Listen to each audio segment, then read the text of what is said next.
All right, thanks, Christian.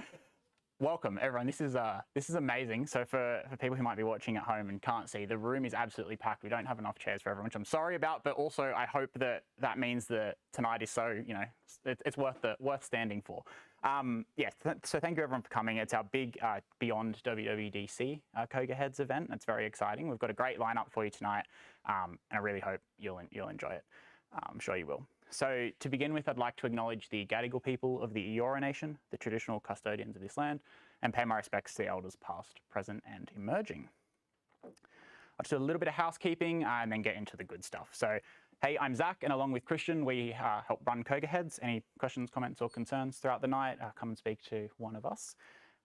And as always, a massive thank you to Billu, our sponsor. Not only are we here in their offices, but they sponsor our food, the food that we have here tonight, as well as our ongoing costs, so things like the meetup page and the website, and we're immensely grateful for their support, without which we couldn't run these events.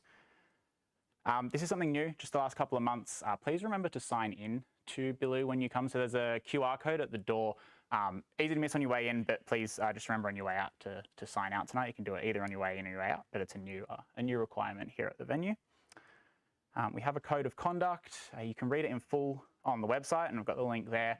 But it boils down to a few sort of important points. So the idea is we want everyone to feel welcome, safe, and included at CocoaHeads meetups, and that's what the code of conduct is all about. So if, for whatever reason, you don't, or you have any issues or concerns, please, again, speak to Christian or myself, or you can send us a message online after the fact if you'd prefer to do it anonymously. Our contact details are not too hard to find through things like Meetup and on Slack. Speaking of Slack, we have a CocoaHeads Australia and New Zealand Slack group. You can scan that code there to join the group. I'll put it up a little bit later throughout the night as well. There's some channels that might be worth checking out. You've got General Jobs, Swift, Sydney, of course, and then a new channel that's been created, Indy. So some of them are very interesting, good places to hang out throughout the month. There was a WWDC channel that was obviously very busy last week. So it's a great place for talking to fellow developers throughout the month and sort of supplementing CocoaHeads attendance. So we've got a lot of people in here. Who's attending for the first time? Just a show of hands. A big welcome, round of applause for everyone. We hope you enjoy it. We hope to see you again, and I'm sure you will enjoy it. So we've got a great night planned. If you like what you see here tonight, Melbourne CocoaHeads do a very similar thing. They run once a month as well. So we run on the third Thursday of the month. They run on the second, and they have an excellent live stream. So you're able to watch that remotely, and strongly recommend checking out Melbourne CocoaHeads if what you see here tonight interests you. All right, so is anyone looking for work or is anyone hiring at the moment? Feel free to stand up and give us a plug. Say your name and what you're looking for. Hi, I'm looking for work. Recently moved to Australia. Cool, welcome. We'll have a break later, so if anyone is hiring, chat. Anyone else looking for work? Yeah, feel free. Hi, I'm Sudham Gurung. I'm from Nepal.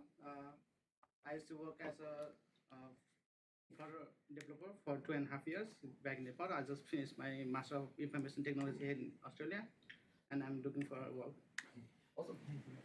If anyone's hiring, you know who to speak to a bit later tonight. All right, so looking ahead, we'll be back again in July here at Billu.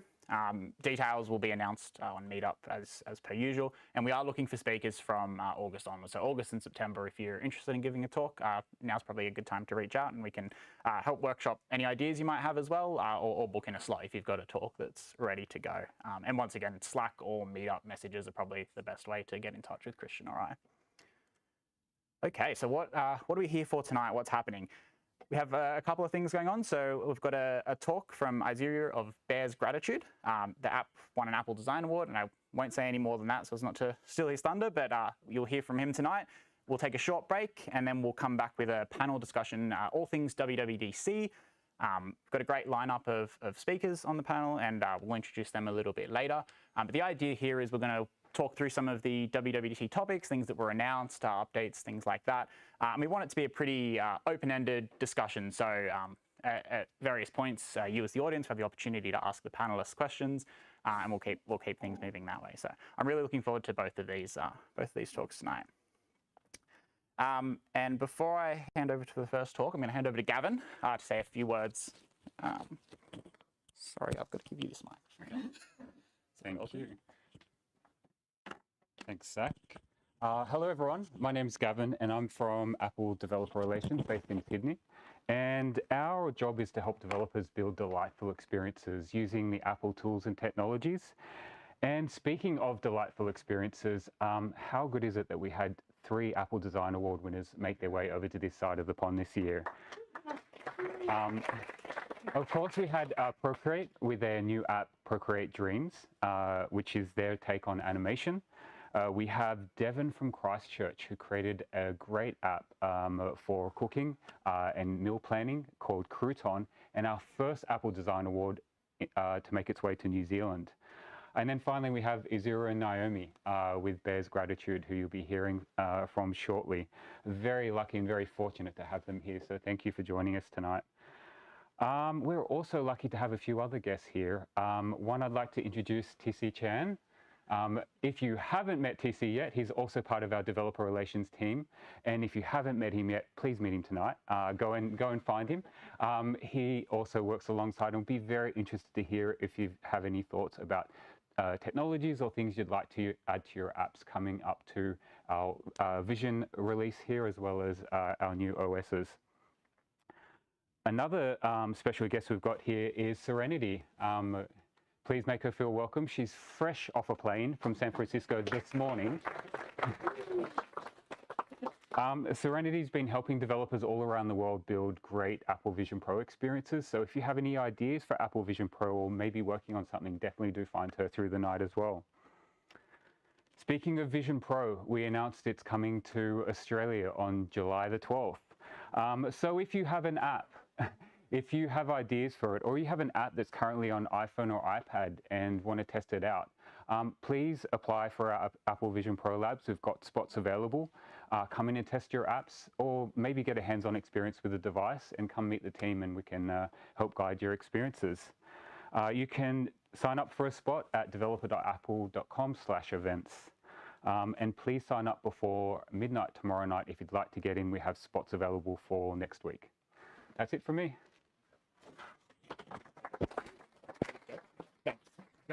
Yeah, absolutely. Can I plug my... Yes, we'll plug your laptop in. All right, so I'm going to pass off for our first talk.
Hello, everyone. Thank you for having us, and thank you for the intro, Zach.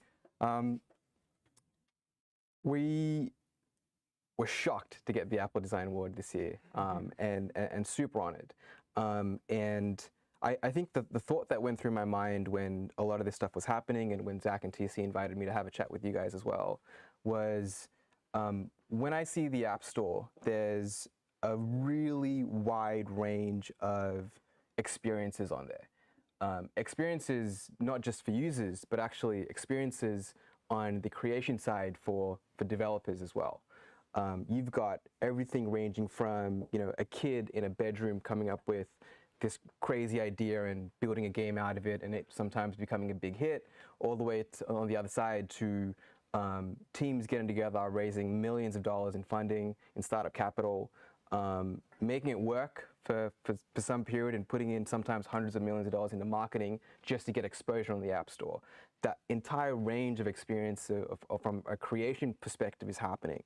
So when Zach asked whether we would be happy to share our story, I thought maybe it'd be interesting to share our story just from that perspective, to show you that in that variety of experience, this is how we experienced it. This is the story that we went through.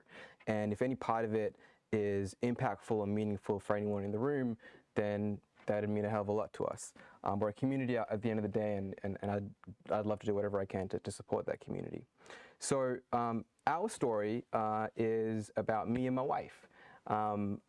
This is the development team. This is the entire team. We're a husband and wife team. My wife does all the art. Her art is the heart of the app, really. And I just sit behind a computer and write a whole bunch of code just so that people can interact with that art in meaningful ways. So for us, our story started with COVID-19, actually. So a bunch of years back, we were stuck indoors, couldn't really go anywhere. Naomi had never actually drawn before, really in any capacity, and she, just because we were all stuck indoors, started to sketch.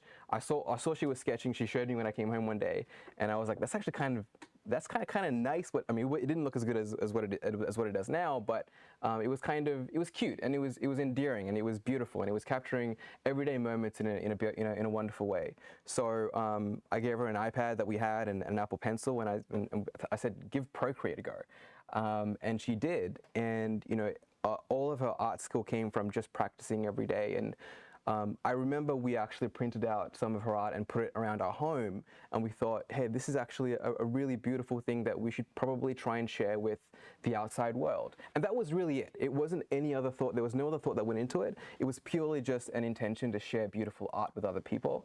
And so we came up with the idea for Bears Countdown. This is not the app that won the Apple Design Award, but this was the first app that we released to the App Store.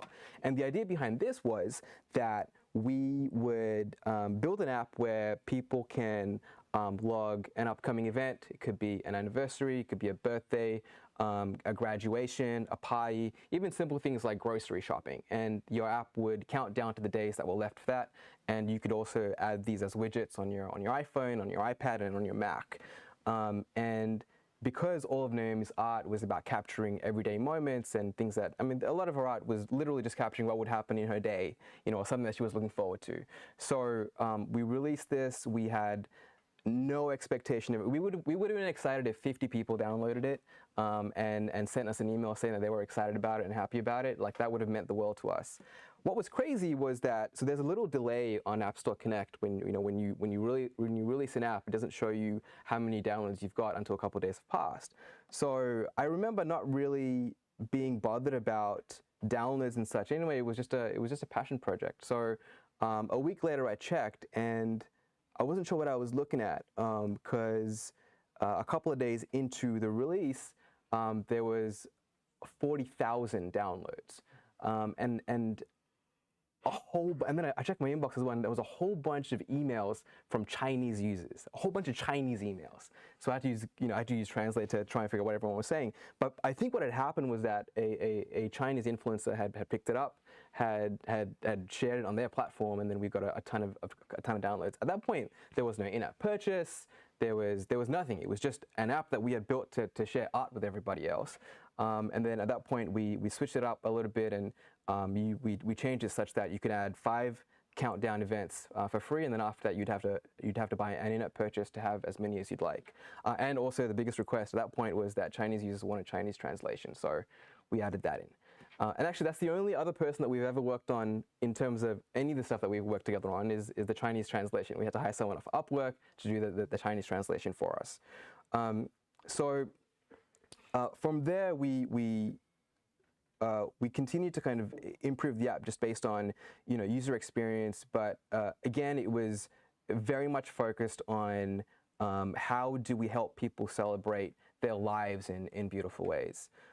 About a year later, that's when we released Bears Gratitude, and this was the app that eventually got picked up by Apple for the Apple Design Awards. Bears Gratitude is a gratitude journaling app.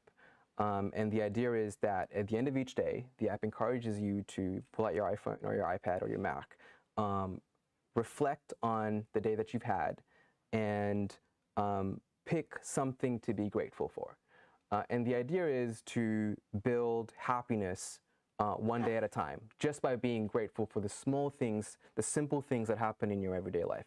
Even simple things like, even if you've had a horrible day, if you've had a wonderful coffee today, that's enough to find some moment of happiness or some notion of something to appreciate. We also introduced these little rewards, and again, the idea was that you could appreciate yourself by self-rewarding. So, the one that you see on the screen there, Shelly the Shield, is a reward that you can give yourself, and it says there in little writing, use this reward when you win against anxiety, fear, or a bad habit. I think everybody in this room has one of those things, and going through your day and at the end of it, feeling like you've won against that is a big deal. And simply appreciating that day on day is how you build happiness. One of the most difficult parts about journaling, or at least from a designer's perspective, when we try and build these experiences for users, is trying to get people to stick to it. Journaling on the first day is easy enough, but can you get someone to stick to it for 100 days?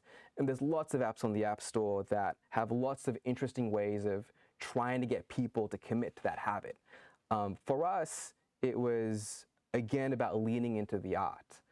It was about giving people Naomi had put together an entire library of artwork, and the idea was that at the end of the day, when you write your little post for yourself, you can also pick an artwork that reflects the way that you feel that day. And we also had other prompts and things, as you can see on that far screen there, about trying to help people, encourage people, and inspire people to write about their day. And we also ended up writing a whole bunch of smaller articles, kind of just spanning the breadth of experience that we have in life, all the way from study, university, and school, to mental health, to building a family, pregnancy, and going on holidays. Just the entire breadth of human experience. We thought about drawing art for it and writing little articles to help and again inspire people to think about their lives and try to enrich their lives, but again by celebrating that art. And some of these were really personal for us. When Naomi drew all the artworks for the pregnancy article, for example, we had just been through a miscarriage, and that was a really difficult thing for us as a couple, as it is for anybody. So a lot of this art, and in a lot of ways, a lot of the content in the app is actually deeply personal for us. And I think that that's actually also what kind of encouraged us to keep going at it as well. It wasn't just a business for us. It was actually something that we deeply cared about. It was deeply personal for us. And I guess it's also, I was just talking with Nathan just before, we're a married couple, and for us to go on a creative journey together was also enriching for our relationship. It's a beautiful thing to share. We as a married couple, there's lots of things that you share, but not everyone gets to say that they built an app together, or that they did really anything amazingly creative together. And so we really loved going on that adventure as well.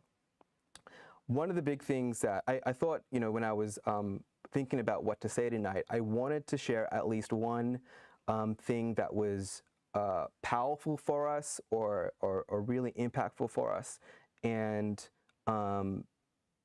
that is that when we were building this, and I think this is the reason why we continue to do this every day, we had removed the pressure of revenue from our Bears apps. Now, what do I mean by that? I don't necessarily mean that we should make apps without any notion of building revenue. That's not what I mean at all. I think that, as I said, there's such a wide range of developer experiences happening on the App Store, and building great businesses is absolutely part of that. When we think about Procreate is the darling of the App Store, and Procreate in its infancy was something that maybe a small number of people could build. But Procreate Dreams is something that a team is required for, perhaps.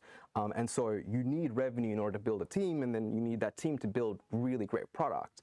So I'm not suggesting that revenue should not be part of the equation at all. But what I am suggesting is that I think that part of the force that keeps me and Naomi going is that one of the decisions that we made very early on is that we wouldn't rely on Bears to generate revenue, but if someday it does, that's a wonderful thing, and we would love that.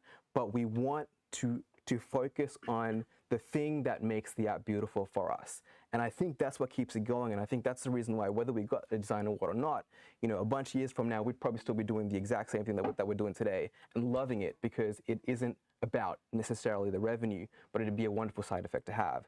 And I actually think that that kind of thinking is strangely not that different to what startups typically go through anyway. What I mean by that is we have runway regardless of revenue, right? We have runway regardless of revenue because we don't necessarily think about the revenue when we create the thing that we create. For startups, what they do is they raise capital so that, again, they don't live and die by the revenue. They have capital to keep them going for a year, for 5 years, whatever that period might be, so that they can focus on building a really, really great product. And perhaps by building a really great product, you'll end up with revenue. And I think for everyone in the room, you know, everyone's context is a little bit different. But the thing that I wanted to say out loud is that if ever you felt like your product needs to bring you revenue, it depends on your personal situation, but if you feel like your app needs to bring you revenue and that's what's causing you stress and that's what's slowing you down and making you feel not as great as you could about the product that you're building, then perhaps it shouldn't be that way. Perhaps it's totally okay to build something just because you love building that. And before I wrap up, I thought I'd share one last bit, and that's our latest project. What are we working on now? And that's a little product called Bear's Forest. So the idea behind Bear's Forest is it's a game, and we've animated our little bear character to run around on this giant field. And it's a meditative, calming village building experience. And we're kind of taking cues from design software as opposed to video games, really. So the idea isn't to kind of give you major objectives and stats to manage, but rather literally kind of like Adobe Illustrator or Sketch does, give you a canvas, give you a set of beautiful tools, and let you just go ham on your imagination. So that's what we're building now. This kind of thing obviously has been done before. You know, we're taking a page out of Animal Crossing, for example, where a lot of people love building their island. But you know, we're doing it our way, and we're doing it in a way that makes us happy, which I think is at the core of everything that we do, what's been most important to us. Thank you.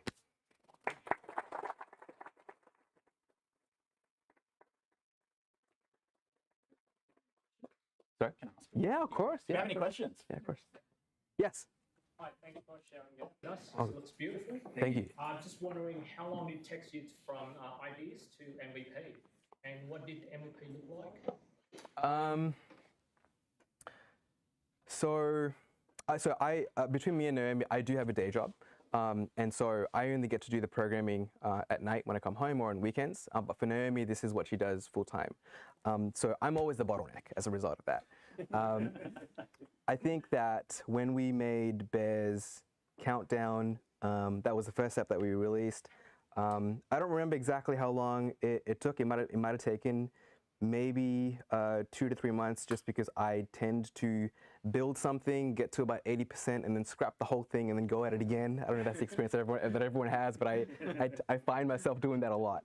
I think that if I was doing it without having to go to work in the middle of the day, I think the entire app, it would have been done in less than a month. I've had a lot of experience developing apps prior to Bear's Countdown. So what I do, what my day job is that about 10 years ago, me and a high school friend of mine, we started an after-school tutoring center in Sydney. And we gave an iPad to every student, teacher, and manager. And we've built a whole suite of apps that helps us run that business and to make education more beautiful for all of our students. And so back when we started that, I didn't know how to write a line of code, but then I taught myself, and so I've had a bunch of experience as a result of that. So there was a lot of MVP stuff that happened with that, but when it came to Bear's Countdown, I think that we already kind of knew what we wanted to build. And so even the very first version that we released was not so different to the version that we currently have. I had already fallen over so many times by that point that with that project, I kind of knew what we needed to build. But in short, it would have taken me probably less than a month to build everything, including the content, I think. But I also tend to be someone who, we come up with an idea, we talk about it, we flesh everything out, and then this is probably how it is for half the people in this room, I just go nuts on it for a period of time, and then I take a break. So I think that a good solid month would have done it. Yeah. Yes? I've got a question. You mentioned the Apple Design Award came out of the blue, and it was shocking. Yes. Is it like the Nobel Prize when they call you up at 4 a.m. in the morning? No, it started off with an email from TC, and I think I had actually, so we were moving at the time, so I was behind on my emails, I hadn't seen TC's email, and then TC messaged me, I think he messaged me. And at that point, when the message, I get a lot of messages from we all do, from scammers. So when I saw this, I was like, oh, all right, you know, this is so I was so skeptical. And then even when I saw the email, I was still skeptical. And then we ended up on a WebEx call, on a video call. And at that point, I wasn't sure what to think, but what made me feel promising about it was that his email address was at apple.com. And I was like, in my head, I was like, can you fake that? Like, you can fake a lot of other things, but can you fake that? I wasn't sure, and I didn't think so. And that's what made me feel confident. But I thought it was a scam for a long time. And it was actually a sigh of relief when finally apple.com itself published the list of finalists, and we were there. But yeah, it was a wonderful experience, and TC also, like he was I think as you guys get to know him, like you feel a lot of his support and his energy coming through, and it's I don't think you can fake that. So so that made me a lot of confidence. Block him from the gym. Yeah. Yes. Thank you so much. It was a beautiful story. And you mentioned that it started with 40,000 downloads within the first 2 days or so. Yeah. Where is it now? And like, are you actively marketing it? What's the plan? So Bear's Countdown was the app that had the 40,000 in that first week, and it was over the first week, but it was in the first couple of days that it hit that number. Bear's Countdown probably does between 300 and 400,000 downloads per year. Bear's Gratitude, which is the app that won the Apple Design Award, gets much less. But I think now that it's going to get more exposure as a result of the award, it'll probably start to go up as well. We don't do any marketing. Mostly because we don't have the funds for marketing, and also it's not something that I enjoy very much. Even in my other startup, you know, marketing, I ended up hiring. I realized that it was just a part of the job that I really don't like, and I ended up hiring someone who's really very good at his job, and I turn a blind eye to it except for my weekly meeting with the head of marketing. You know, I don't enjoy it. I enjoy building. So when it came to the thing that me and Naomi were building, we kind of just build things that we love, put it on the App Store, and then see what happens. The App Store, it can be very challenging from that perspective for an organization or an individual or a duo who don't have a marketing budget. It can be really difficult to build exposure, which is probably the challenge that half of us have in the room. I don't have a solution to that. My solution has been in a lot of ways to ignore it, to build things that I love, and to put it out there and hope that the right people pick it up and feature it, and especially influencers. I mean, with these apps, like what I tend to find is that you just get these random spikes when people feature it. When it does get featured, it does climb the App Store rankings. And if your app is a great app and it gets reviewed very positively, then it might be able to stay at those high levels of rankings, and then that's where you build a bit of success. So I think it's this thing where you have to build an app that people everywhere are going to give a 5-star review for. So it needs to be an incredible app, and then when that meets a bit of luck, like an influencer picking it up, when those two things come together, that's when you have a bit of success. If one of those things isn't there, then you're in trouble, because let's say an influencer does pick it up, but for whatever reason, half of your users are giving it a 3-star review because something's missing, then you've missed that opportunity. And so it's actually okay to not have a lot of success in the beginning in some ways, because your users will tell you what they love and what they don't love. So then you can work on that to make it a great app, so that when it does get picked up by an influencer, everyone sees it, everyone gives it a 5-star review, and therefore it stays high on those rankings. Did that answer your question? Yes. So, I mean, are you going to leave your day job now? Like, I don't think that I'll be leaving my day job necessarily, only because my day job also happens to be a passion project to some extent. But I think this has given us a lot of confidence for Naomi to not end up, picking up a 9-to-5, for example, which is something that for her, I think every couple of weeks we end up having this conversation about, her feeling like, should I go and do a real job, instead of drawing all day. And that conversation has always ended with us, and especially like on my end, I mean, for her, it's natural to feel insecure. So I find that it's my role to make sure that she understands that what she's doing is really special and that we should keep going at it as long as we can sustain it, regardless of revenue, like I spoke about before. And so that conversation has always ended with let's just keep going. And so I think getting that design award has been very validating for an artist to be like, actually, my work is valued by the outside world, and that's a beautiful thing. So we get to stave off the 9 to 5 on her side, which is great. Yeah. Oh yes. It really resonated with me when you talked about how it was a thing you could do together. Yes. I thought it was really cool. I've tried to do some projects with my wife too. She's pretty awesome as well. But I was wondering whether what the relationship was with you and TC. How did you discover this, TC? What made this stand out? I think it's the bed.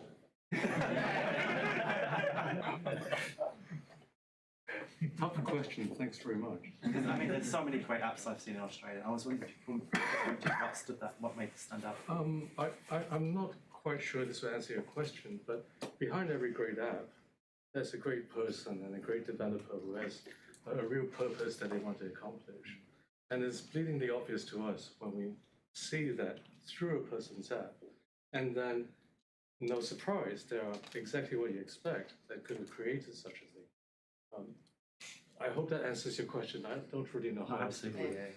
I can touch on it a little bit, TC. Yeah. It's like the Apple Design Award process is where we get nominations from all across Apple of apps that people think are incredible, fantastic, and then we've got a committee inside that takes a look at all of those nominations and kind of filters it on down, and theirs stood out almost immediately, the nomination committee.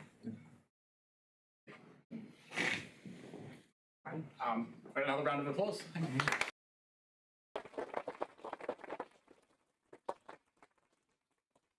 Thank you so much. That was great.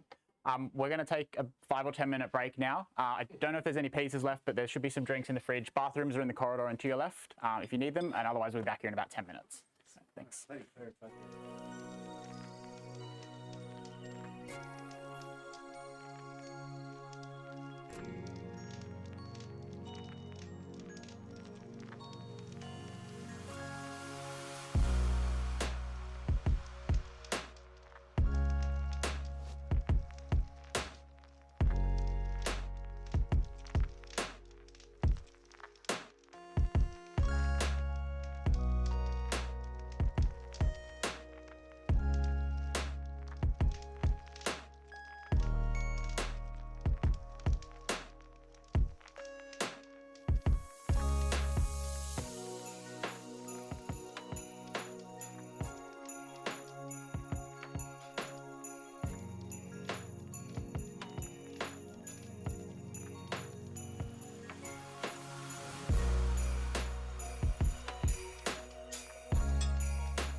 All right, and we're back. So we're back for part 2 of the night, panel discussion. I'm very much looking forward to this. So we've got Craig, Serenity, Nathan, and Amy. I'll let them introduce themselves a little bit more. And we're kind of going to work through just some questions, kind of around table style. And as well, we'll have some opportunities for you in the audience to ask questions of the panelists as well. So to kick things off, can you introduce yourself and let me know your favorite announcement from WWDC? We'll start with Craig and go down. Yeah, sorry, you didn't. So, yeah, I'm Craig. I look after surgical mobile applications for a company called Cochlear. If you don't know who they are, they're the people that do the implants that let people hear. My favorite announcement was Swift 6. Actually, all the Swift things, but yeah. So, hello, Serenity Caldwell. I work for Apple Developer Relations as a design evangelist, focusing on Apple Vision Pro. I have many favorite announcements, all of them. Can I say all of them? But specifically, I'm really excited about a lot of the stuff we released in visionOS 2.0. I think there's a lot of great improvements to windows and volumes and immersive spaces. And there's lots of cool things with the Reality Kit. Reality Kit animations specifically, I'm very, very jazzed for. My name is Nathan. I run an app called Wordsmith. So it's an app for aspiring writers, novelists, poets, that kind of thing. I've been doing that for 13 years or so.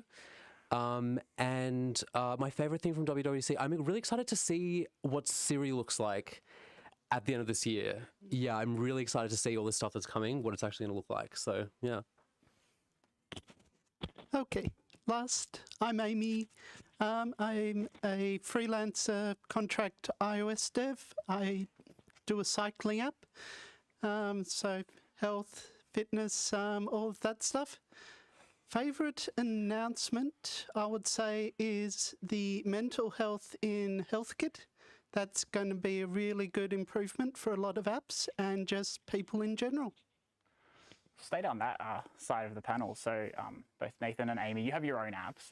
What's the first new feature that you want to integrate from iOS 18 or watchOS 11 or whatever? Oh, first new feature I'll probably go for is the new tab view in SwiftUI. So for those that don't know, the new tab view also acts as a sidebar on macOS and iPadOS.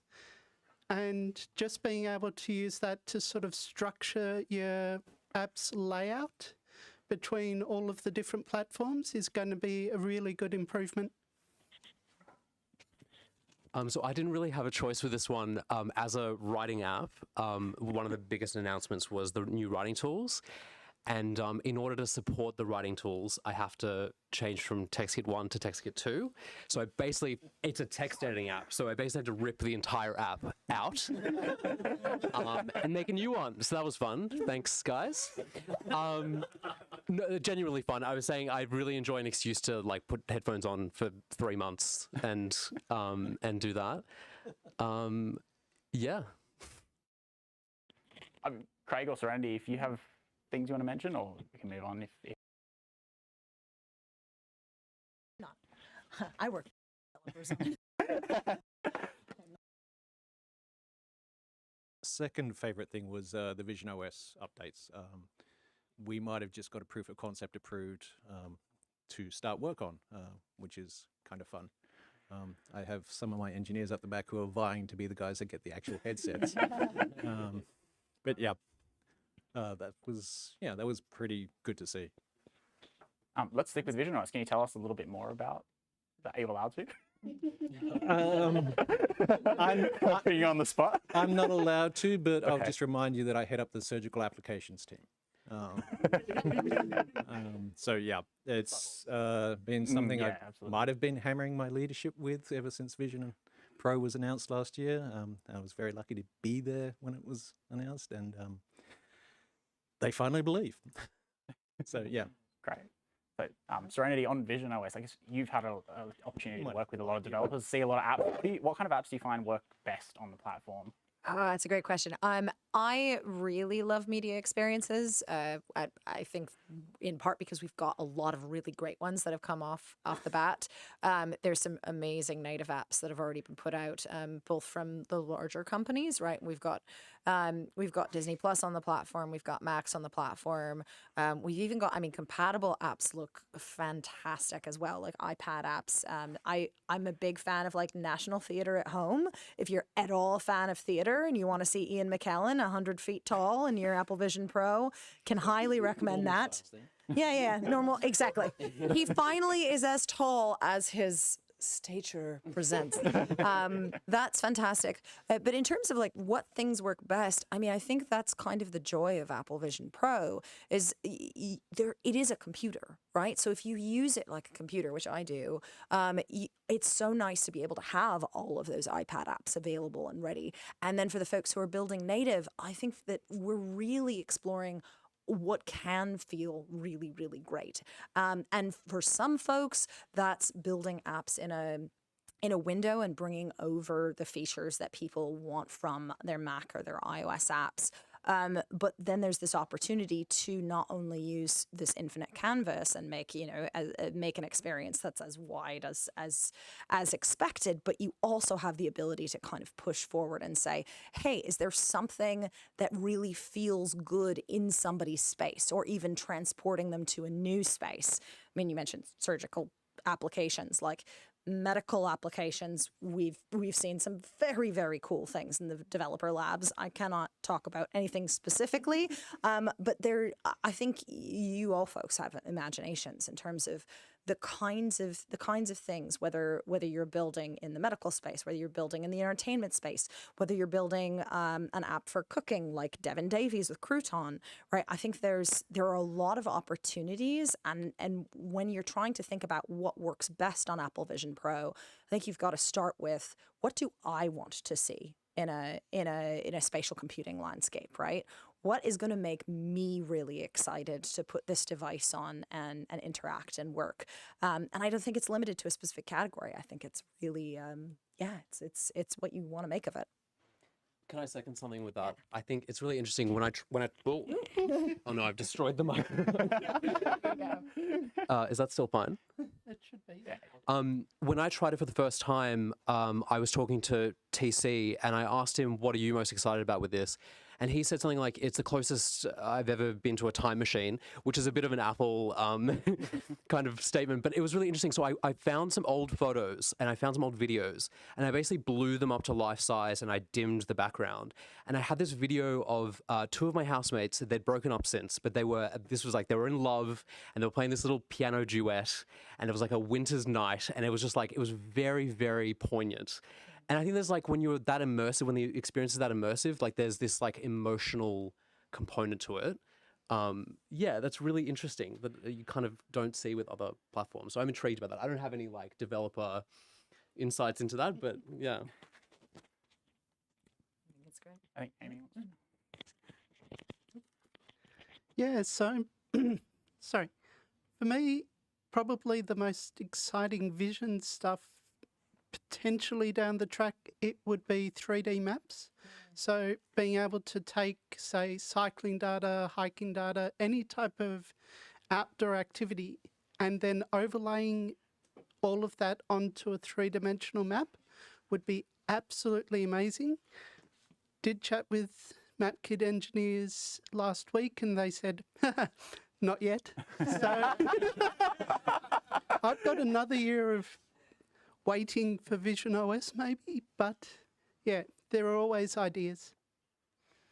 So I guess next question is like, when does it make sense? And I guess thinking about it from your own apps or from the apps you've worked with in the labs, like when does it make sense to make turn your app into a native Vision OS app versus just running the iPad experience? And sort of, are there some, I guess, considerations for each? Amy, start with you. My personal view is an iPad app on Mac, iPad app on Vision OS doesn't do the platform justice. That's my view. So I would always try and go native as soon as possible. Whether it makes sense in all contexts, probably not. Yeah.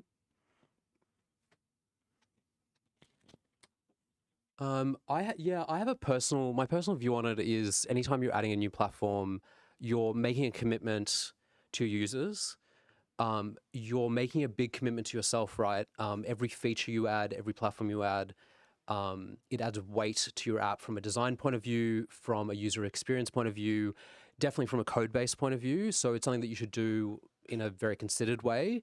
For example, I don't have support for Vision natively, but it was fairly simple to just have the app running in a window. I couldn't justify building a native experience because I don't have a value proposition that really makes the most of the platform. That's kind of how I would consider it. Like if I really had something compelling that I think was that I could make unique on the platform, I would go straight into it. But I would hesitate before just porting something for the sake of it. Yeah. Yeah, I think that's honestly, both sides on this really great approaches. From our perspective, most apps are going to work really nicely as iPad experiences out the gate. So you can, and we have the developer labs in Sydney, gonna just put in a little plug here so that you can test your experiences if you haven't had a chance to test them just yet, and just see, how does my existing, if I have an iPad app, how does it run? And that's a great first step. And then just recompiling on your own time and saying, okay, let me take my existing code base and let's run as a Vision OS app, and let's see what I'm working with. What's my ground zero? So we feel like it's pretty simple to do those steps. Now, whether or not you push that to the App Store, where you're just like, okay, I've recompiled and it looks great, so I'm gonna push it. That does come down to your product, right? It's like, what do you want to explore from there? We've seen quite a number of developers put their compatible app available so that, they're not people who are on Apple Vision Pro aren't necessarily losing functionality, but who want to take a more considered approach as they move to the platform. And sometimes that means, I want to make sure that it looks great on the platform, that if I'm using, a mix of SwiftUI and UIKit, that I make sure that my UIKit comes over really nicely, that everything feels great, that the hover effects are all working, that the tap target sizes feel good on Vision OS versus on iOS. That really sort of a basic checklist of things. But then there's that next step, right, of what is going to make this really sing on the platform. And I kind of alluded to that earlier. We talk about it a lot when we're sitting down with developers, is thinking about a key moment from your app that really shines in a spatial context. And for some folks, that does mean a windowed experience. It just means taking advantage of the infinite canvas. So Runestone is a really great example. That's an indie code editing app for iPad, where the developer Simon moved it over to Apple Vision Pro and thought about it in a way of like, okay, well, on my iPad app, I've got kind of a drawer that slides in and out that allows you to preview and like search through your code and the like. And so he started experimenting with, well, I still have this 2D windowed experience, but what if I want to build a code editor that really like takes over your field of view? And now I'm able to really focus on this. Instead of being limited to this very specific orientation and screen size, now I have an opportunity to go further. You can see it in our apps like Safari as well, where we really think about like, how can you take advantage of space, even if you're not necessarily taking advantage of depth. And there is an opportunity, obviously, if you have an idea that makes sense, again, in someone's space, or you're thinking about more of a 3D context. That's another great opportunity for key moments, but it's going to vary really app by app. I have a slightly different perspective, I guess, after doing surgical apps for 5 years. So we have identified immediate reasons. One of them is our current surgical app is iPad-based, and one of the biggest things that you have to do is train users. So might have had on day one of WW last year, some of our engineers got it running in the Vision OS simulator out of the box, which was nice. And then we might have had a hackathon. Of course, none of this really happened.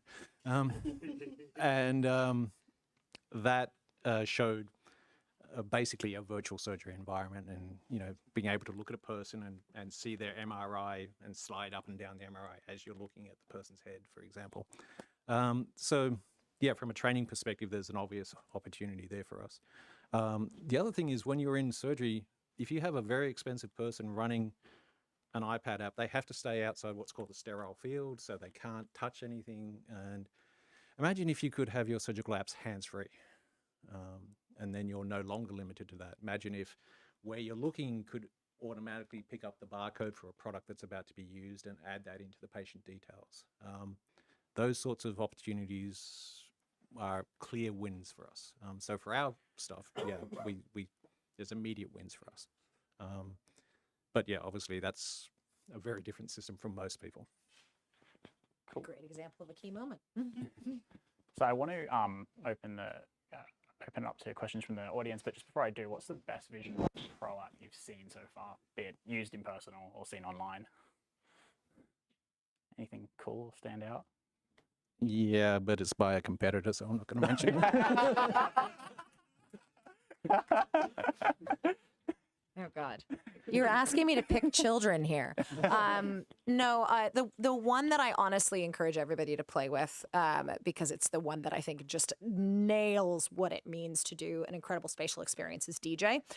Now, I preface this by saying, I think I said this on Under the Radar last week too, I am not a DJ in any sense of the word. Like, I do not know how to put two songs together. That is not a skill set that I have.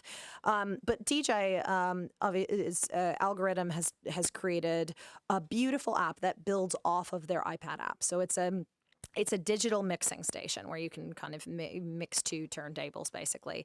And on iPad, you can do it with, direct touch, and that's really cool. And so for Apple Vision Pro, they've kept that metaphor starting in a window, so you can have that same kind of great experience that you have on iPad, but you can do it indirectly with eyes and hands. But then they also offer an interactive, like full virtual turntable setup where you can scratch records and you can turn around and pull a record off of a shelf and put it on there, in addition to the existing UX metaphors that they've had previously, where you can just scroll a list as well, if that's something that you're excited about. But what I found wonderful about this is they make it really easy to sound like you know what you're doing. They do all these brilliant things like automatic tempo matching, and they've also created some incredible space. Like, they're using custom gestures and recognition of where your hands are in space to enable some really cool effects. So it's like, how like sometimes when you might, if you've ever seen a video of a DJ, you can see them like kind of like rocking out or whatnot. They've made a custom gesture so that you can put one hand up to the side of Apple Vision Pro and preview the song that's not currently playing, which is pretty neat. They've also made an FX interaction system where if you bring up the FX menu, let's say you've got like your song 1 is playing and song 2 is playing in the background, you can repeat or loop it by just sticking your hand out, and you can do like a half second repeat, a quarter second repeat, an 1/8 second repeat. If you move your hand like this, you can add like some FX gestures.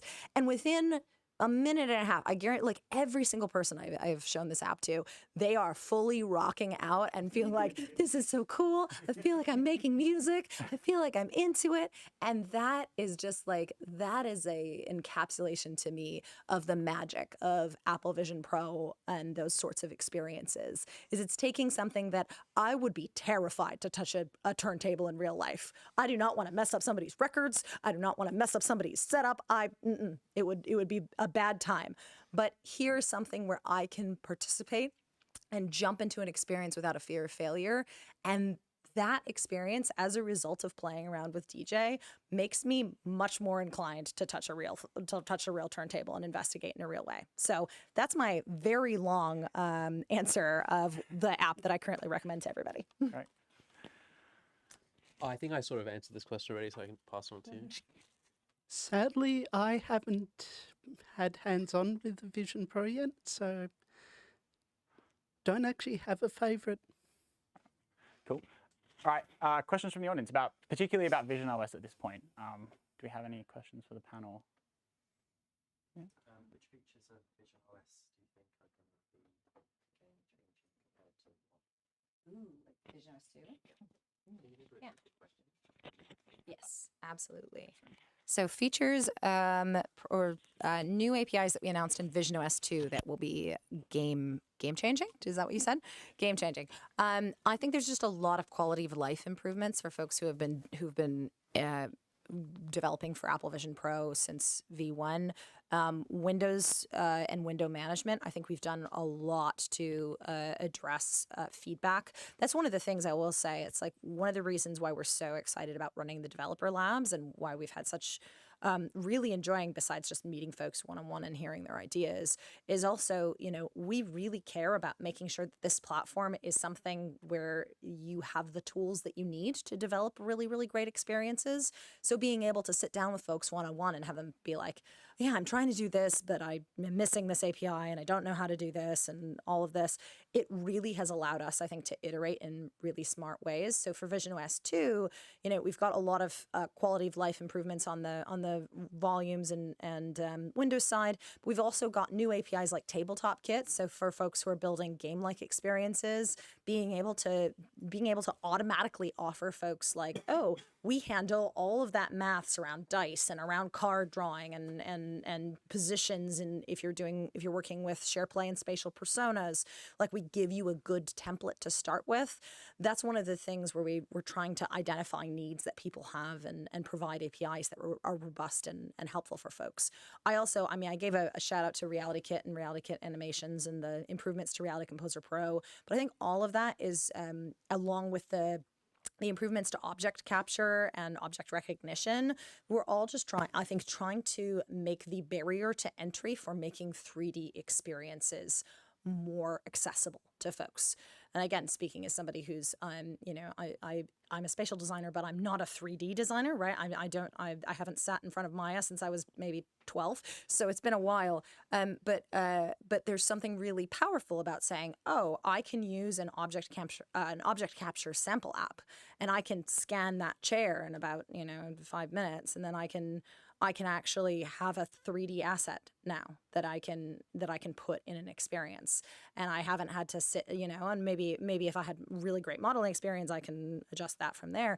But being able to take advantages of those things, and then once you have a little bit more under your belt and you start exploring more on the Reality Composer Pro side, I think there's really, really cool things you can do. I think the new AR kit features we have as well, like obviously on the enterprise side, I think we added quite a number of APIs that are going to make it a little bit easier for enterprise applications to do things like live barcode scanning and the like. But for the majority of developers, some of the AR kit features that we've added, including things like object recognition and using ML models, so that we have a sample app that I encourage folks to download. I think you can try the majority of it out in the simulator. As well, where it's a sample app where we've trained it on a globe, and then you can actually augment the globe, and you can even open the globe to show the Earth's core and the like. I think there's some really, really cool experiences that people will be able to do that can tell stories in their world.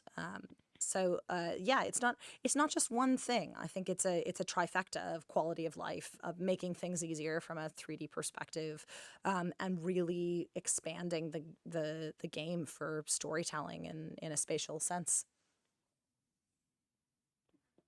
Do we have any other questions on the vision?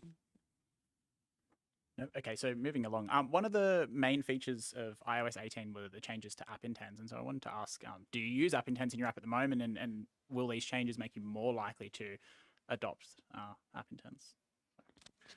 So in my app, it's quite interesting. I've held off on implementing it just because I haven't really seen like a user need with my user base. But now I think with these new features, like, definitely makes sense to integrate with them. And I was saying earlier, like, I'm really excited for what Siri is going to look like in iOS 18. And so even though we don't know what a lot of it is going to be yet, I think well worth the investment, and just in getting some basic app intent support at least, just so that users, I think users will, if Apple knocks it out of the park with this one, I think people will come to expect that third-party apps work well with app intents. And so I definitely, don't want my product to be left behind. But that's my thinking on it. Okay, so sorry. My view is more around, say, Core Spotlight, which has been in Apple's platforms for a while. Last year, Core Spotlight and Swift Data got some really nice improvements, but particularly this year with App Intents and Core Spotlight makes it really, really easy to just dump a lot of data into particular search parts, so into Spotlight, and just exposing all of your app's data to the rest of Apple's platform. Now, people will think, oh yeah, what about the privacy concerns? Well, none of that data is actually then being uploaded, I hope, I think, to Apple's servers or anything like that. It's all remaining on the device you use. So the number of privacy concerns there are very few, as well as other apps can't as easily get your data via that method. I think there might be ways, don't know, haven't looked at it too much. So yeah, your data can be exposed to the rest of Apple's platforms in a privacy-oriented way, which is really, really good. Another thing is you can actually expose your data as entities, so app intent entities, and just have this single model that would not only drive shortcuts, but also Core Spotlight and Spotlight Search. And then you've got things that are possible the other way via search intents that if you say start searching in Spotlight, you can go open in your app, and it will then allow your app to sort of take over that search experience and provide the data directly there.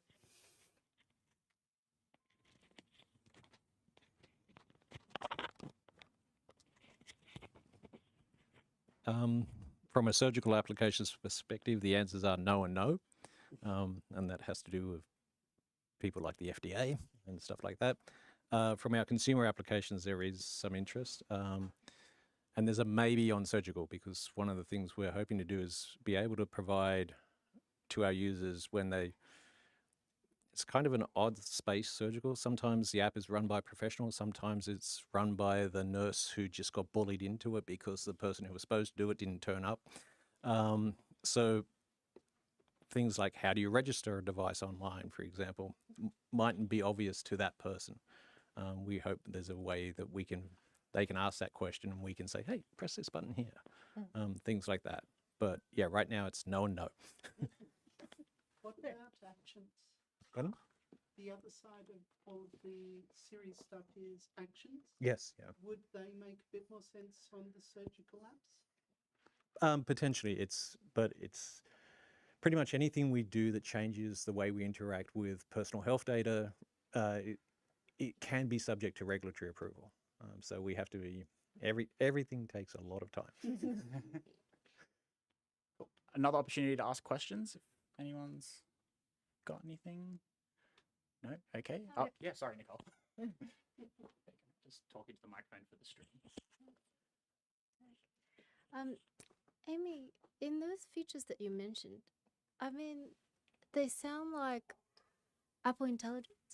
Is that and also with Apple Intelligence, I wonder, like what like where, like, I mean, it's personal assistant ultimately. I think like the context of the personal life. Like I wonder where you draw the line with privacy in terms of like you know, you have to give permission. Would you need to give permission for that data? Oh, so a few questions rolled into that. Is App Intense Apple Intelligence? Yes and no, I believe. It's App Intense is shortcuts. So that's the technology allowing for all of this. Is there a possibility of that then feeding into Apple Intelligence? Not sure this year, but I imagine further down the track that would be one of the options, because you're exposing the data to the system and to Apple's platforms. As I said before, privacy is entirely on device. Apart from the cloud stuff, if you watch the talk show, so John Gruber's talk show that he did live at WWDC this year, it was an amazing event to go to. California Theatre is a beautiful venue.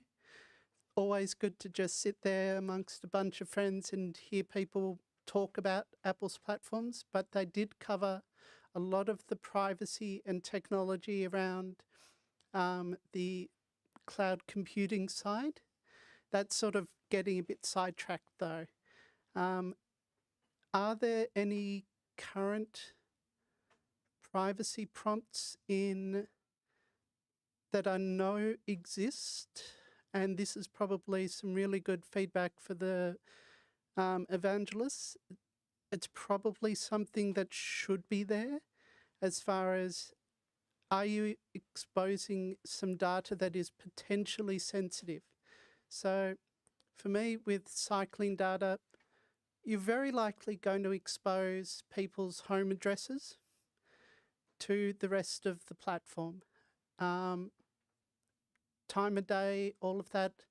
I know if I look at my cycling data, which is tens of thousands of rides over multiple years, it's going to show a lot of patterns around what time of day do I go out? What's my home address? How long do I go out for? So that is very personal data. And yeah, I will definitely be making sure that the user can control it from within an app if there is that sensitive data. But yes, I will file some feedback around it. Thanks very much for the prompt, because exposing that data via App Intense, even Core Spotlight, means that you're exposing sensitive data.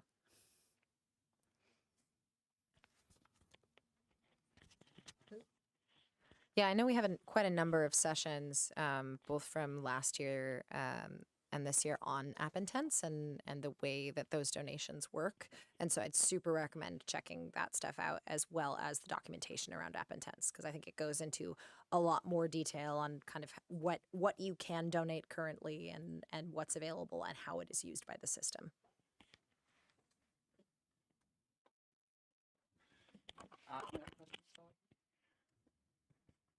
Okay, so what's your favorite Apple Intelligence feature? Oh no. Well, I mean, none of us have used it yet, so I feel a bit like prematurely saying, like, jumping the gun. But in general, I'm really excited for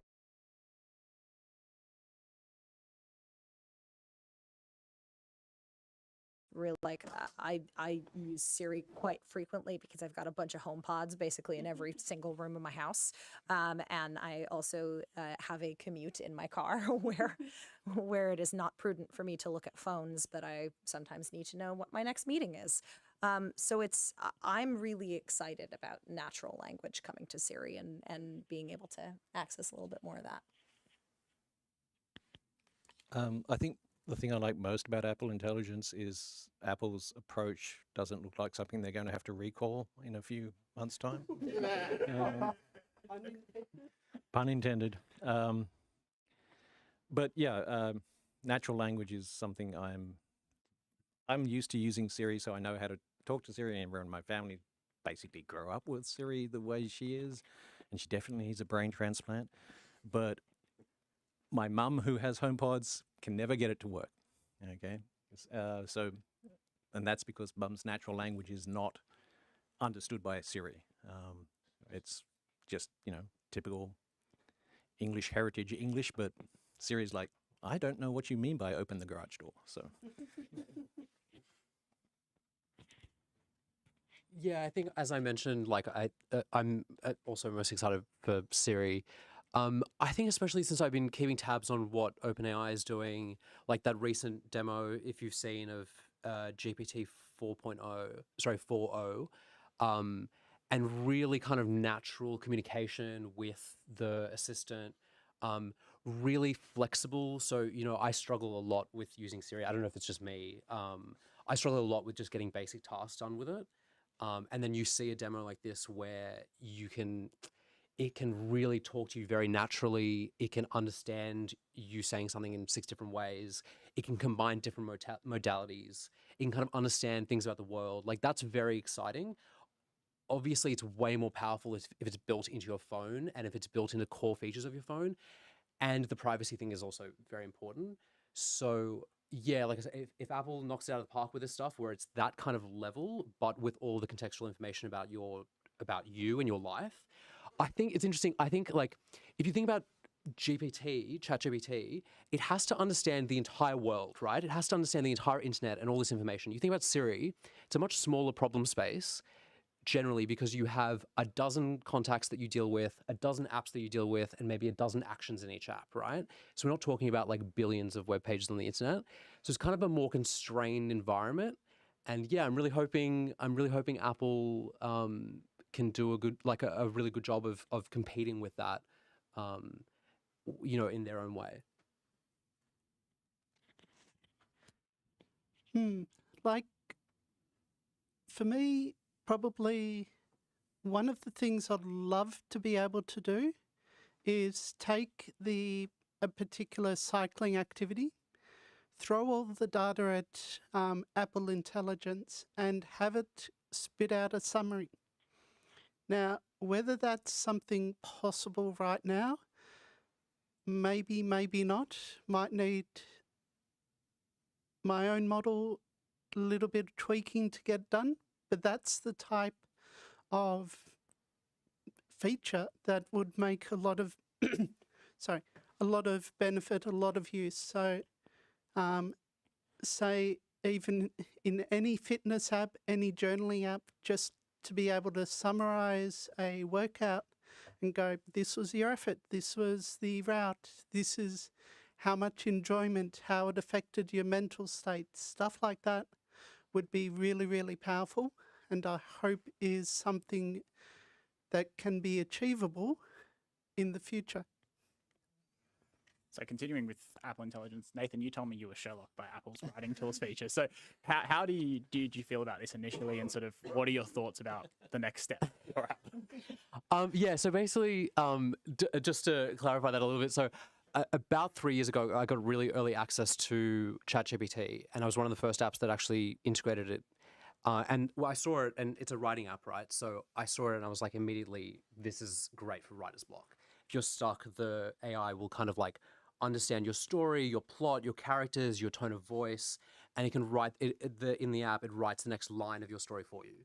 And it's really interesting. And then I was kind of, there's a lot of chatter before WWDC about AI stuff coming. And I was like, I reckon Apple's going to put a thing where you can press a button and it'll write something for you. And they did. It's also with ChatGPT. It's integrated with ChatGPT. Yeah, so technically like Sherlock. I think the difference is, I guess Sherlock was a very specific product that then was completely replaced by Spotlight. This is an app that's been, that has a lot of different features, and this is just one of them. It happens to be probably one of the primary like revenue generators, so that'll be really interesting to see. So I basically I think there's two approaches to it. One is a wait and see kind of thing, because often when competitors like come out with a new app, I'll get a massive spike in sales because people will be like, oh, that's really interesting. I never thought, this competitor will do a lot of money, like spend a lot of money on marketing. They'll spend a lot of like time and energy promoting what they're doing, and then people will download their app and go, I like it, but something's missing, or it's not quite what I like. I wonder what else is out there. And so they'll type in a search thing, which is very relevant to me. They'll find me and they'll go, oh, this is more my speed, and they'll sign up for my product. So I wouldn't be surprised to see a spike in interest in AI writing tools now that the biggest company in the world is making an AI writing tool. Or I can also see people who were previously paying like a not insignificant amount of money for a feature in my app being able to use, use the same thing for free. So it'll be really interesting to see whether that, how that affects it. I think the other thing is, the world is constantly changing, the technology is changing. You have to be really kind of flexible with the way you build your product, position your product, talk about your product. And so I think there's a lot of opportunities. It's like Apple giveth and Apple taketh away. There's a lot of opportunities for other things. So for example, like I'm really excited for the image generation tools that Apple's announced. Because, why not let my writers create visual avatars of their characters in their novels? I think that's something that could be quite compelling that I've thought about doing for years, but hasn't really made sense with the tools that are out there. But if this is something that you can have on your device, an experience that users are going to get used to because they'll be using it in other apps, like in iMessage, cool. Like that could be a great opportunity to build an entirely different section of the product. So if I get Sherlocked, could be good, could be bad, we'll see. Yeah, no, really, really good answer. Thanks. So speaking of AI writing tools, Xcode Assist, how do we feel about sort of using AI to write code until this point, and how do we feel about Swift Assist as a potential feature? I know none of us have used it. We kind of have to speculate, but what are we thinking? Do you mind if I take this one quickly? Yeah, go for it. I think it's really interesting. Who here has used ChatGPT to generate Swift before?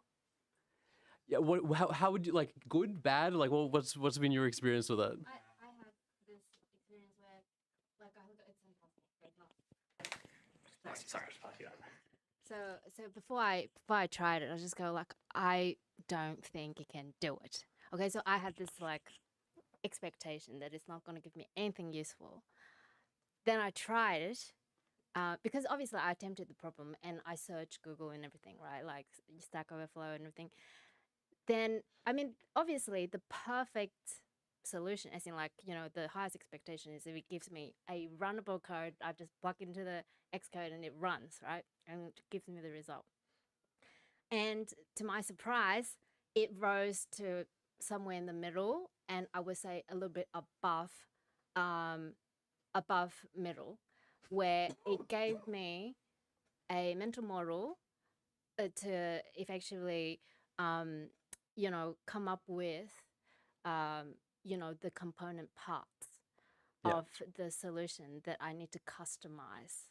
Yeah. However, I would say that it was based on, I don't know, whatever fed into it, which was probably Objective-C. And I didn't have Objective-C, so I couldn't debug some of the bugs that I ran into. So I couldn't actually get to the final solution very quickly. Okay, so that's my experience. Yeah, it's interesting. I've worked with a lot of developers over my career, and ChatGPT and AI, generally AI writing tools, really remind me of the developers that I didn't enjoy working with because for a couple of reasons. One, the code was really wordy and just really, like, everything with these AI tools is very like maximalist. So it was like the most complex, sort of intricate solution to what's often a simple problem.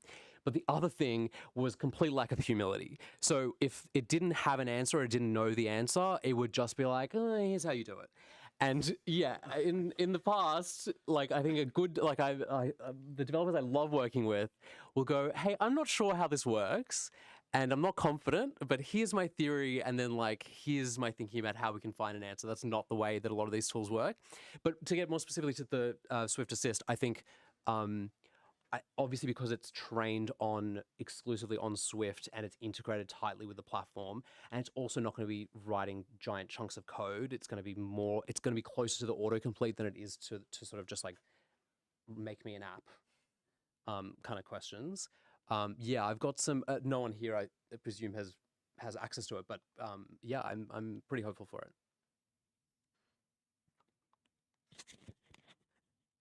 Okay.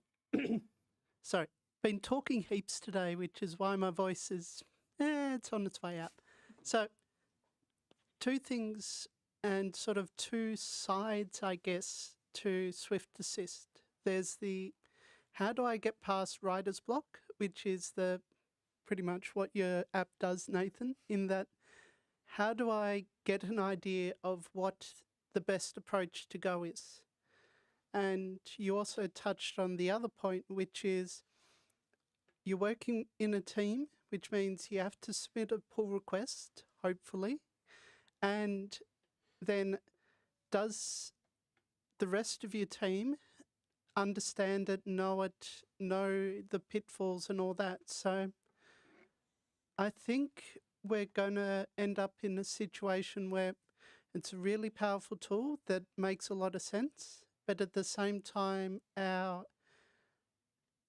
we need to be a lot more careful in how we review the code there and not just sort of go, Swift Assist did this, therefore it's okay.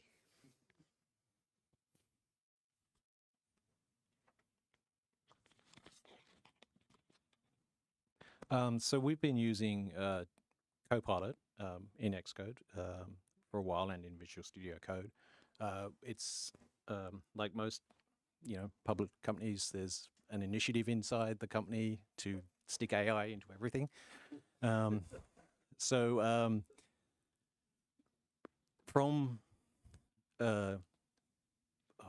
probably over a year and a half ago now, I've been working. My previous role was more principal engineer than what I do now, but been working with ChatGPT.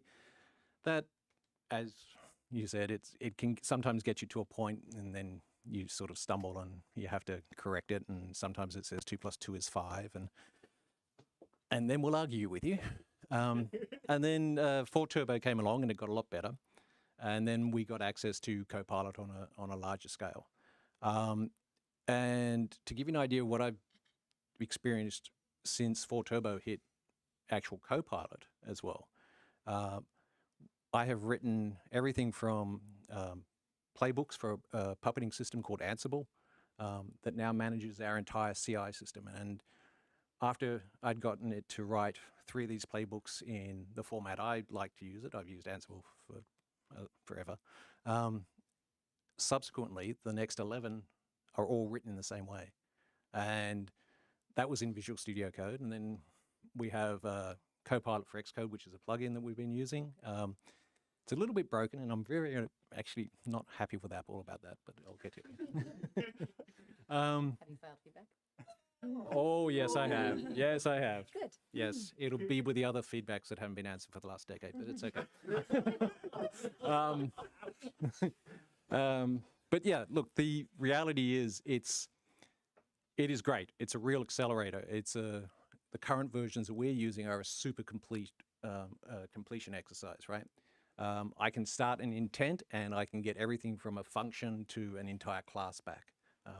So it's very, very cool. In fact, used it because the Copilot for Xcode plugin still works in the new Xcode. Used it to try out the new accessory setup kit. By the way, our favorite feature, tiny thing, already got a POC up and running in like one day. One of our principals did that, and we'll be adopting it. But I was saying to Zach before, you still need to have the foundational knowledge to know whether or not this thing is actually telling you the best way to do something. My team works on an incredibly complex app, and we talk up to the cloud, we talk down to a Bluetooth device, which then talks down to a thing that's being implanted in someone's cochlea, which is this tiny bony spiral that's, you know, like 9.5 millimeters in diameter. And we insert 22 electrodes into that tiny little spiral, and we're measuring it all the time. And these guys up there are laughing at me because I'm understating how complex this system is. And if you don't have that knowledge of a good engineer about what's possible in the framework, what's possible in the language, even Copilot with its, you know, access to pretty much every open source piece of software written in Swift, will come up and say, hey, do this thing. And you'll go, that was deprecated in Swift 4. So it still stumbles, but compared to when I started with this process, which was like ChatGPT open in a browser, how do I write this? ChatGPT going, use Pascal. Yeah. To today where we can, I literally pointed it to the docs for accessory kit setup, and it ingested them, and it's really good. Now, there's another way to get an even higher level of ingratiation and accuracy, and that's by building a knowledge base with Copilot, which is where basically you say, have at all our source code. Don't do it unless you unless you are certain that you are not going to be leaking anything, you know, to any one of your competitors.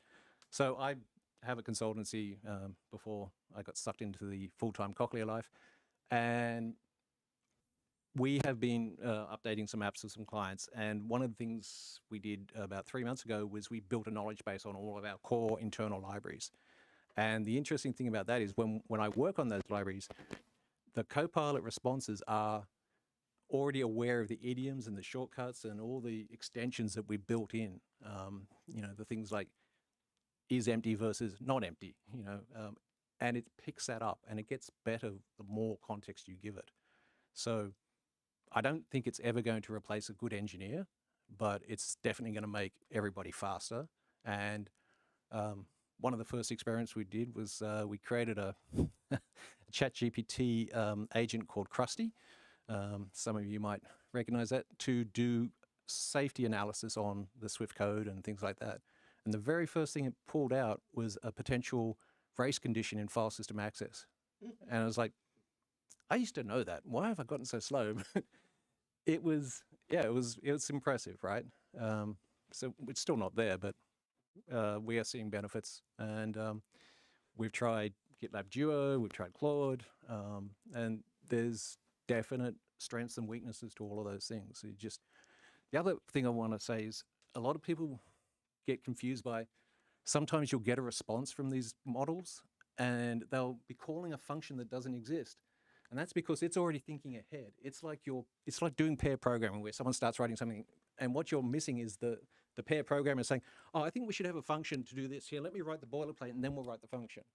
And if you get over that and stop going, well, that's dumb, there's no function called that, and just close off and accept the suggestion and then start on the next line, it'll write the function for you. It's a little mental hurdle, but a lot of people just like go, yeah, this is rubbish, I'm not going to use it again. So yeah, it does think further than you think, not just the next line. Cool. Christian, do you have a question?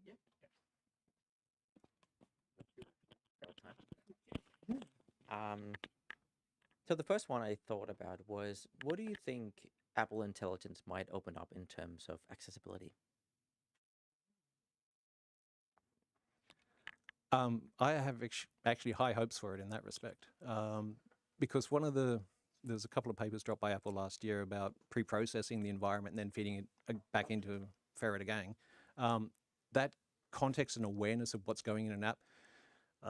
I might have mentioned that my mother has some Siri issues, but there's also sometimes where her iPhone, which she's been using for a decade now, and it's not a decade old, I keep buying her new ones. It's still sometimes she goes, okay, how do I do that thing? And when Apple Intelligence gets to the point where my 85-year-old mother can go, hey Siri, how do I do this? How do I share my screen so Craig can tell me what I'm doing wrong? That sort of stuff will be a boon for just about anyone, not just my mother. So yeah, that's what I'm really hopeful for. And language barriers as well.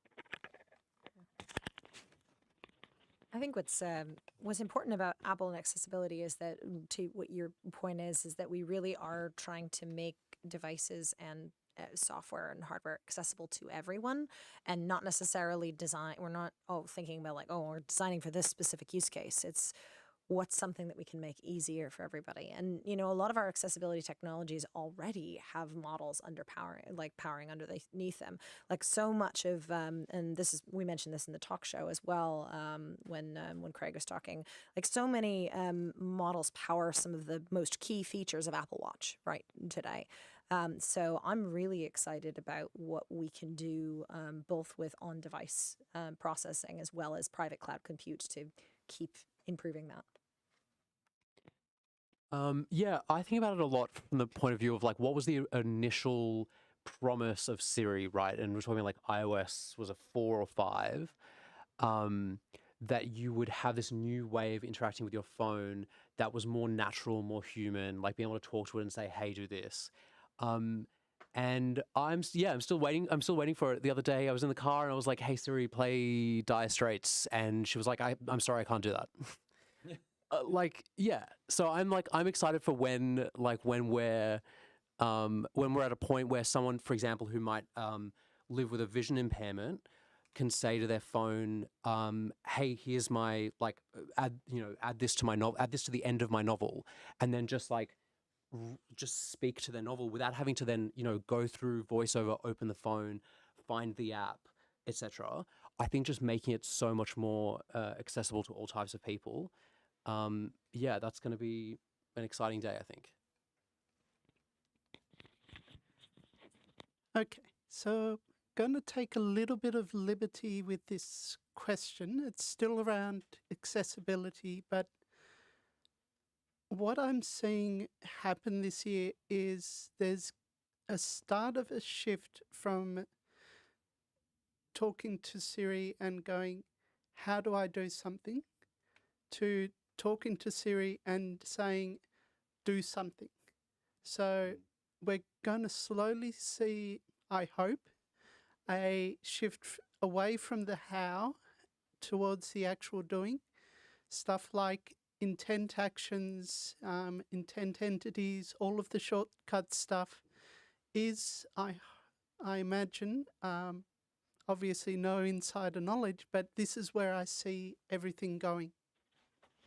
Can I say as well, I think people think a lot about the accessibility features as something that is restricted to a very small class of people, but I don't think that's the case. I think about my parents, for example, using their phone, and the example of your mum trying to use these tools. I even think my co-founder of my previous business, he had his iPhone screen size, the text size set to very high because he had he's long-sighted. This is not I think these are things that everybody needs, and the better Siri works, and the more you can talk to your phone in a natural way and have it do things for you without you having to instruct it to do every single thing, sequentially. The more I can understand your intent, I think the better technology is going to be for everybody. Mm-hmm. And it's not just for a narrow set of people that might have VoiceOver enabled. I think it's for literally everybody.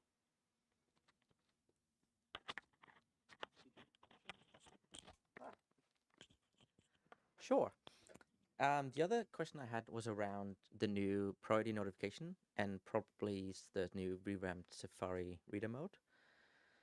And I was thinking, I guess my question is, why do you think that feature is needed?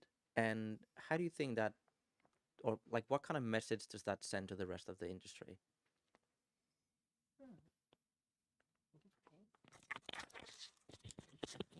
Okay, I'm going to be entirely selfish with this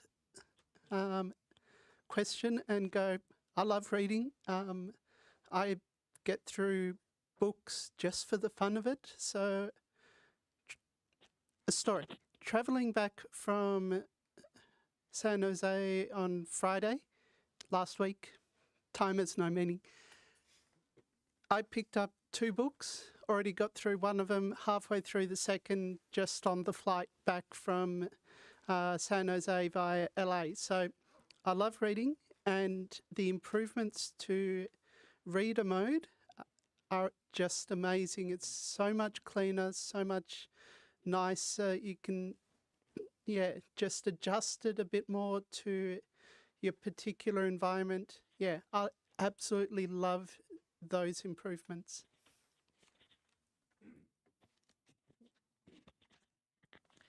Yeah, one of the things I think you're referring to also is kind of the idea of summarization. Is that it? Like in terms of priority notifications, or I think it's more around reducing noise. yeah, Really.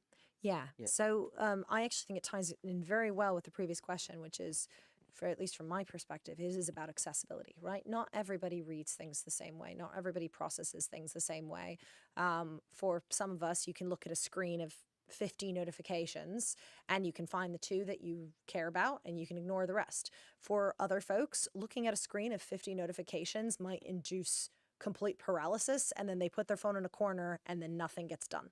And that's not necessarily an all the time or none of the time. I certainly have days where I'm like, nope, no, we're going to come back to this in a few hours. So I think providing more ways of helping people manage the sheer amount of information that they have accessible to them on a day-to-day basis is always going to be a win for people. Whether that's what you're looking at online, whether that's what you're looking at through your inbox, whether it's the notifications that you have day to day, I think it's helpful for us to provide more out of these devices for people. I'm just going to echo Amy here. I love reading, and these are huge improvements. And yeah, noise reduction is very important. Funny enough, just kicked off a conversation. We make a surgical app, and you wouldn't think that a surgical app could have a lot of notifications because it's used for like 7 minutes a time during a surgery. And then you turn out you have things like over-the-air firmware updates. Then you have upload notifications, download notifications, new version releases, coil problems, so many notifications, right? And so any time something is making something less noisy, I'm all for it.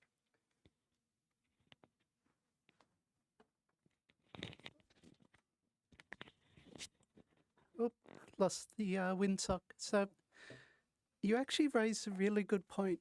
And thinking about surgical applications, how would priority, as in you need to take care of this right now, fit in with summarization?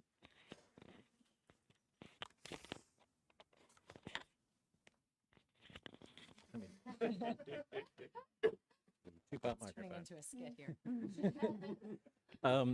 Funnily enough, those guys up the back, they've built priority system into our alerts and notification because we can literally have them, stacking up, and they all have different levels of import. So we already have tried to manage and mitigate that, but the reality is, unfortunately, most of our stuff has to stay self-contained between European legislation, the FDA, and other things. Yeah, it can be quite challenging to use a lot of the system features we'd like to use. But yeah, I'm hopeful for a certain proof of concept we've got coming up to be able to do more. Do you have any audience questions? This will be your last chance. So yeah, that's. Oh, it's Peter. We're going to start wrapping up. Yeah, Craig, you called out your first thing you were excited about was Swift 6. I'm interested in all the devs, really. Are you already running with strict concurrency, and how much effort was it to get compliant? No, and it's going to be a lot. We use a framework called Recombine, which we've forked since the original engineer left Cochlear. And it's a combination of Redux and Recombine, and it allows us to do some really amazing things. Ben up the back there has been working on some of the issues like reentrancy problems, race conditions, change of state, and that's the first thing I have on my list. I have this list of about 24 things that WW have given us to do. We are in a really interesting position with our app.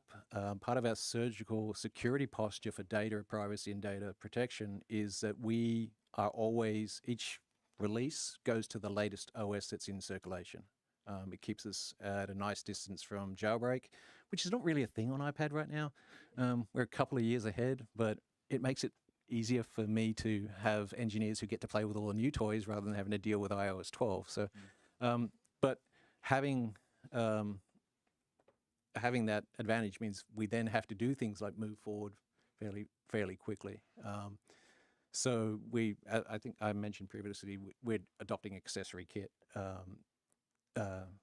accessory setup kit, because we have surgical devices that are connected via Bluetooth, and with an update that's about to go out with our new product line, they're now going to have multiple of these with different form factors and different use cases. And so this means we can drop Bluetooth permissions, which will make all those health organizations really happy. We're not asking for that permission.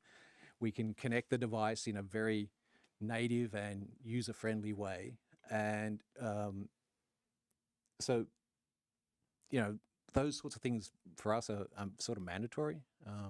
It's great to be able to say, oh yeah, you know, January, our first release in January is going to be on iOS 18.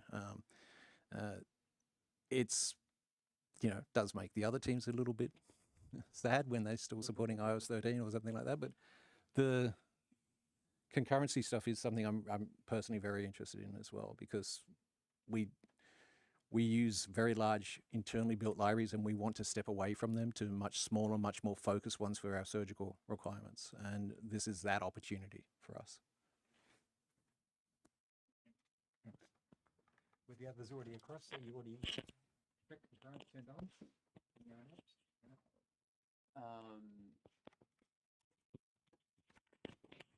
Yeah, that's something that that's down towards the bottom of my list for, I mean, I'm not putting, yeah, I'm not performing surgery. So there's the importance of that is sort of limited, in my context. Yeah. So strict concurrency with the cycling app, you're dumping a lot of data very, very quickly via Bluetooth. So like sample rates 1 every 2048 in some situations. So yeah, definitely going to get a lot of improvements by making sure strict concurrency is on. My view, it's a case by case. Some people will be able to adopt it a lot easier than others. Some, because of architectural decisions, might find it a world of pain. So your mileage may vary, but it's going to be beneficial in the end. I was going to put it as a comment, but perhaps I'll reword it as a question. So, two related aspects. Apple over the years has brought in various requirements for store releases, such as you must comply with app transport security, the recent compliance bits about security of declaring use of APIs. So I'm wondering if you think it likely that they might consider as a good idea that apps for store actually have some basic accessibility support, because there are a huge number of apps where there's nothing done and they just don't work, and we know it and it's easy to check. But how about if we're going to do all these other things, do you think that would be a good idea? And as a second related thing, do you think Apple may be able to do something with Swift Assist to help us to go, great, I've got this plugin. I know I'm going to have to do this compliance when I submit to test flight. So run the local tests and at least come up with here's a pile of suggestions, rather than make people individually go through using Apple's tools or Reveal, whatever, and then push people to do a bit more. I just don't see that Apple keeps pushing us to various other compliance, yet does such a lazy job about how many apps have no support. So, thoughts? Okay, I have the mic, so I'm going to jump in. Yep. A definite plug for Reveal and its accessibility audit functionality. It is really, really good. Can AI in a broad sense, do an audit of apps accessibility in a good extent. I'm sitting on the fence with that one, not entirely sure. In the world of wouldn't it be nice if, well, we have these privacy manifests, we have sort of health checks around what your app does with sending data, storing data and all that.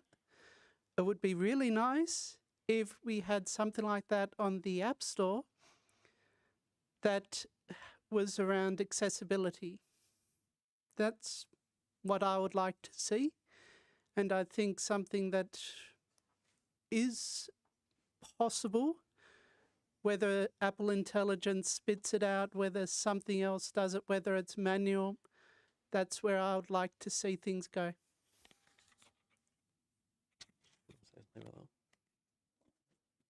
I just think they're both really great ideas. Yeah, I think until lots of large countries make legislation about accessibility, you're not going to be able to force Apple to do it. Pardon? Yeah, but no one chases it, right? What they're chasing right now is cybersecurity. For example, we now have continuous dependency monitoring on our platforms, right? I expect probably next year that Apple will say, hey, you can add an SBOM to your binary, which means that when your app is running on a network that's managed, their tools will be able to inspect your app and look at the dependencies you use and use their own tooling to monitor when those dependencies, get owned.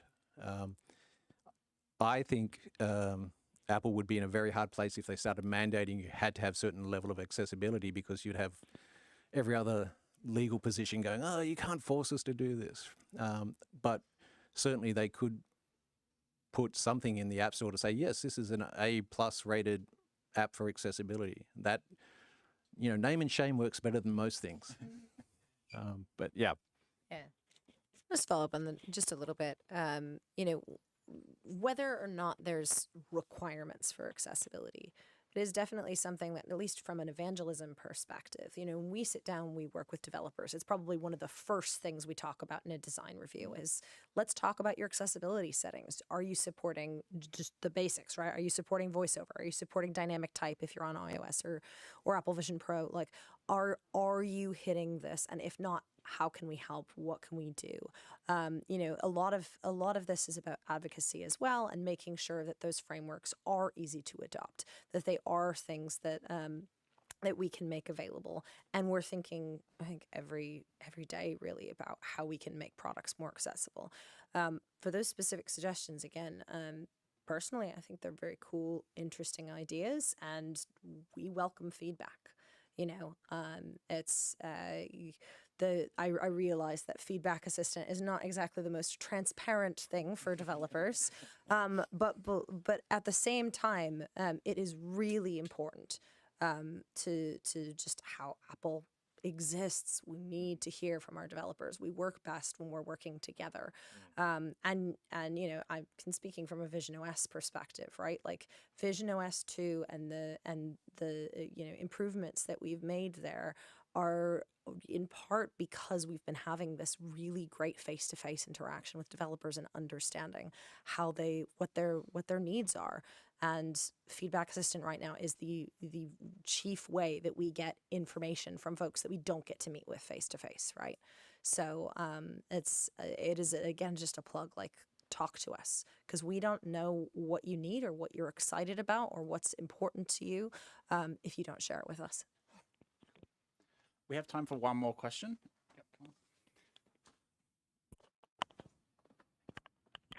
Yeah, cool. Thank you. I could talk about the accessibility stuff too. It's such an interesting topic. I want to ask a question about the Swift autocomplete, particularly from the medical profession, because in a lot of regulated industries, auto-completed code or machine-generated code is basically banned. A lot of corporations all around the world are completely banning these tools right now. How did you manage to get around that with all of the regulation around it?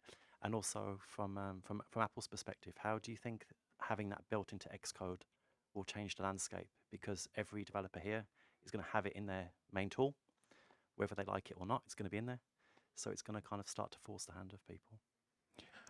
So I have to be a bit careful. Basically, we have, as you can imagine, in our environment, we have very high levels of traceability for every line of code, effectively, and that is driven by software development plans, software development life cycles. There's more paperwork than code, and so basically, not just our review, but others in our industry have come to the conclusion that since the process requires engineers to, it goes through code review. It doesn't just get committed and it's part of the app. In our environment, it not only goes through code review, it will then go through security audit, and then we have extensive V&V teams. And these are not your app testers. These are guys that are trained to check things using oscilloscopes, like is the exact right RF values coming out of the coil and things like that. It's a degree, when I joined, I'd been working in government health systems and government security systems, and it's a degree of regulation and validation that you don't see outside of like the NSA, I suspect. And so, yeah, from that point of view, the concern that we're not asking Copilot or Duo to write the entire app. It's an autocomplete. You're already having those thoughts. You're already structuring it, and that goes back to what I was saying before about it's probably 1,000 times better than it was 14 months ago, but it still requires an engineer that knows what they're doing, and that all came out as part of that review process. It's not like we're generating code and just committing it and stuff like that. It also helps at Swift, because Swift makes it hard to do stupid things. So can I just add on to that? So it's incredibly hypothetical, but even with all of that safety net that you've got there, sometimes things go wrong. When you do the audit and you trace back to how that code was conceived, if it goes back to a human being, it's kind of something happens. But if it goes back to being machine generated code, what do you think the consequences would be?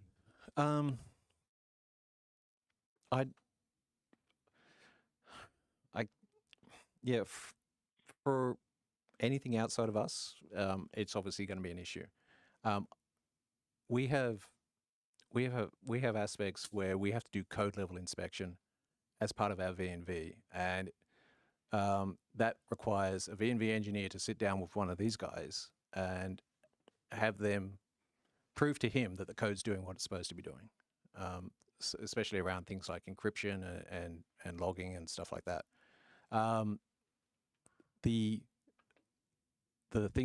Anything that's could have a potential safety or harm related to, as in physical safety or harm, again, some of the stuff we are running in our surgical app was written 10 years ago and has been shaken down and tested and tried and validated and is highly conservative on the, everything from how much current we put through something to, like, we're so conservative.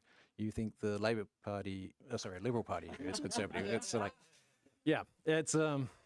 we make Republicans look like party boys, okay? So it does, I understand what you're saying, but I'm not concerned about it in our space. I'm more concerned about things like when an auditor finds out that one of our internal libraries has a dependency that wasn't updated to the latest version because we had to support an older version of iOS and the dependency never got updated.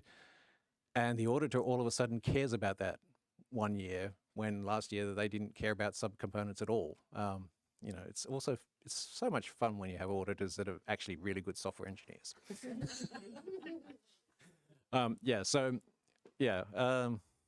It might be different for others, but no one commits code that they don't own.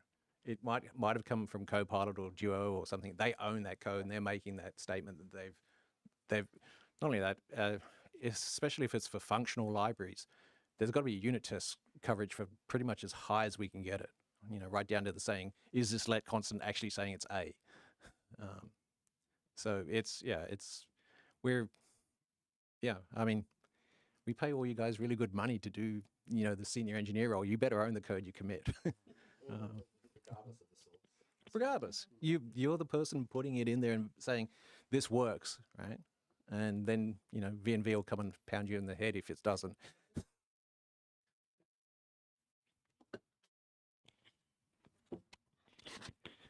A few good points, both in the question and the answer there. And I guess what I want to highlight is, how do you actually prove something was created by an AI or by a person? And in the end, my view is, as long as the people have ownership and are willing to take ownership around it, the end, whether it's generated by AI or a person, shouldn't matter. Or copied off Stack Overflow.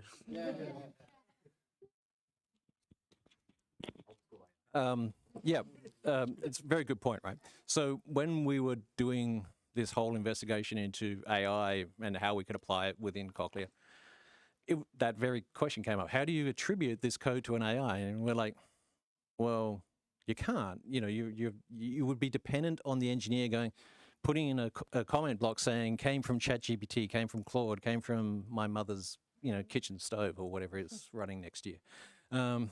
It's ownership of the code. That's where we landed, right? Now, funny Stack Overflow story. I had an interviewer many years ago now who had one of those take-home code tests and had copied some code out of Stack Overflow. Unfortunately, he copied the wrong answer. and back in the day, Stack Overflow, I don't know if they still do it. They used to do, whenever you copied code, it used to embed a link back to the ticket. So don't do that. Okay. Or do maybe if you don't want the job. Copy the right answer, maybe.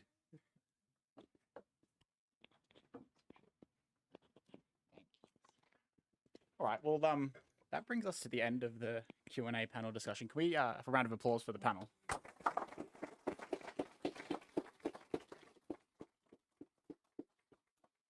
Thanks once again. That was really excellent. Thanks for the insightful answers. I think everyone got a lot out of that.